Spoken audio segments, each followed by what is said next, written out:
A ver, ¿y si una guerra no fuera solo una decisión política y si para algunos fuera en realidad el cumplimiento de una profecía?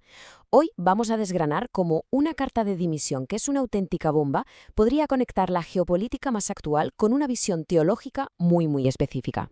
Ojo, para entender bien esta historia no vamos a empezar por el principio, no.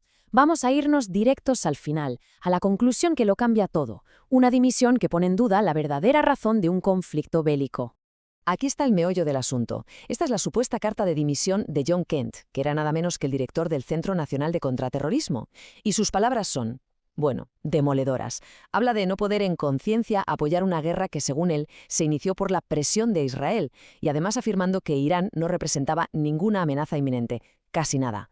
Y para que nos hagamos una idea, no estamos hablando de un crítico cualquiera que pasaba por ahí. No, según la fuente, Kent era un hombre de la casa, nombrado por la propia administración Trump, un veterano de combate condecorado hasta la saciedad y encima una pieza clave en toda la estrategia de guerra con Irán. O sea, que el que habla sabe muy bien de lo que habla. Y eso, claro, le da un peso tremendo a sus palabras.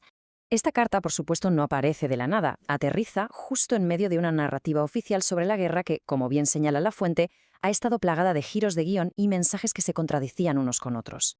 Pensemos un segundo en el tablero de juego. La fuente destaca un punto clave, el estrecho de Hormuz. Poca broma, porque por ahí pasa casi un tercio de todo el petróleo que se mueve en el mundo. Con ese punto ahora mismo en un bloqueo total, en un punto muerto, las apuestas económicas y políticas pues se han disparado. Es que, según la fuente, el cambio en el discurso oficial ha sido brutal. Se empezó con un optimismo desbordante. Acabaremos en 4 horas.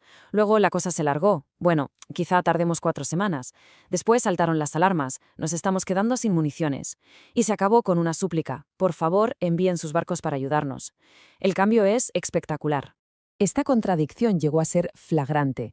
La fuente destaca una misma rueda de prensa donde el presidente llegó a decir que su país era la nación más poderosa del mundo y que no necesita a nadie, para apenas unos minutos después pedir que otros países vengan y nos ayuden.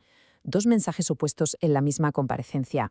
Entonces, con un panorama político tan confuso, tan contradictorio, la pregunta es, ¿qué sostiene esta guerra? Pues aquí es donde la fuente nos lleva a un terreno completamente distinto, del campo de batalla, a la teología.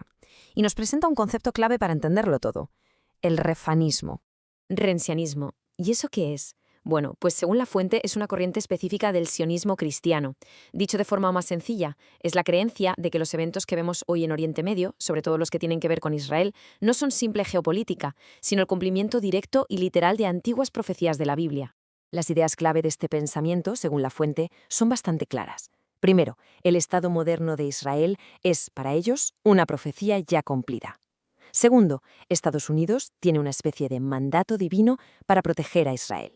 Y tercero, y esto es lo más fuerte, las guerras contra los enemigos de Israel, como la de Irán, son solo pasos necesarios en un calendario profético que conduce al fin de los tiempos.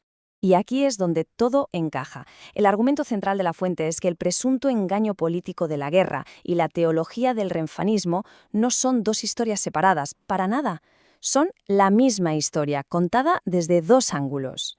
Por un lado, tenemos la parte política de la ecuación, la acusación de que la guerra con Irán fue en realidad fabricada, un producto de la desinformación, impulsado por intereses estratégicos de terceros. Y por el otro lado, la justificación teológica. Según la fuente, el renfanismo es el marco ideológico perfecto que permite vender esta guerra supuestamente fabricada no como una maniobra política, sino como un acontecimiento que forma parte de un plan divino. En definitiva, como dice la cita de la fuente, uno es el brazo ideológico y político que le permite al otro llevar a cabo las cosas desastrosas en la región. La política y la profecía funcionando como las dos caras de una misma moneda. Vale, y si todo esto es así, ¿qué consecuencias tiene? Pues según la fuente, la onda expansiva de esta revelación es enorme y afecta tanto a los que apoyaron la guerra desde la política como a los que la justificaron desde la fe. La fuente sugiere que la duda está empezando a calar hondo, incluso en la propia base política del presidente. Hay que escuchar con atención las palabras de una antigua simpatizante de MAGA. Creo que somos una nación ocupada. Creo que un país extranjero ha ocupado nuestro gobierno. Palabras muy duras. Y aquí está el verdadero problema para este sistema de creencias, según la fuente. La lógica es aplastante. Si la guerra se basa en una mentira, si es un montaje, entonces ¿qué pasa con las profecías que se usaron para justificarla? pues que dejarían de ser parte de un plan divino para convertirse simplemente en un engaño humano.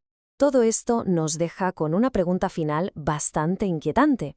¿Qué sucede cuando un posible engaño geopolítico se vende como si fuera una profecía divina? Y más importante aún, cuando la política y la fe se entrelazan de esta manera, ¿quién acaba pagando el precio?